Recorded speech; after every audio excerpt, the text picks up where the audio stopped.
सर्वसामान्यांच्या हक्काचा आवाज जागर जनस्थान। नाशिक महानगरपालिका साजरा करत आहेत स्वच्छतेचा हरित कुंभ।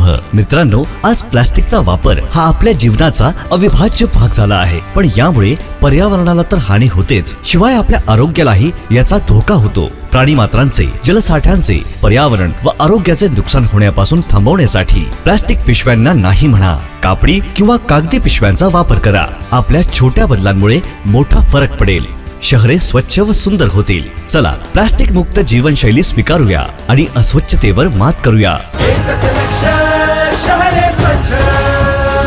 नाशिक महानगरपालिका नाशिक तर्फे जनहितार्थ प्रसारित। अमरावतीकरांसाठी आजचा 16 एप्रिल हा दिवस आनंददायी आणि स्वप्नपूर्ती करणारा आल्याची भावना व्यक्त केली जाते। त्याला कारणही अगदी तसेच आहे। गेल्या अनेक वर्षांच्या प्रतीक्षेनंतर अमरावती विमानतळाचे आज मुख्यमंत्र्यांच्या हस्ते उद्घाटन होते। मुख्यमंत्री देवेंद्र फडणवीस यांचे नुकतेच अमरावती विमानतळावर आगमन झाले। यावेळी 72 सीट आसनी पहिलं विमान अमरावती विमानतळावर दाखल झाले। यावेळी मुख्यमंत्री, दोन्ही उपमुख्यमंत्र्यांसह महायुतीतील अनेक प्रमुख नेते या उद्घाटन सोहळ्याला हजर होते। या विमानात पहिला प्रवास करणाऱ्या अमरावतीकरांना मोठी उत्सुकता पाहायला मिळाली। दरम्यान या विमानतळाच्या उद्घाटन सोहळ्यासोबतच दक्षिण आशियातील सर्वात मोठे पायलट प्रशिक्षण केंद्रही सुरू होणार असल्याची माहिती मुख्यमंत्री देवेंद्र फडणवीस यांनी आपल्या भाषणात व्यक्त केली आहे।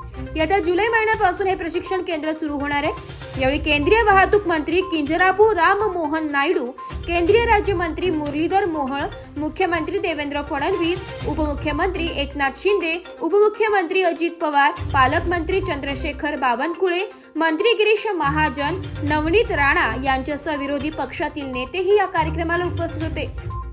जागर जनस्थान करिता कॅमेरामॅन अमय आगळेकरसह ब्युरो चीफ प्रतीक कुरेकर, अमरावती।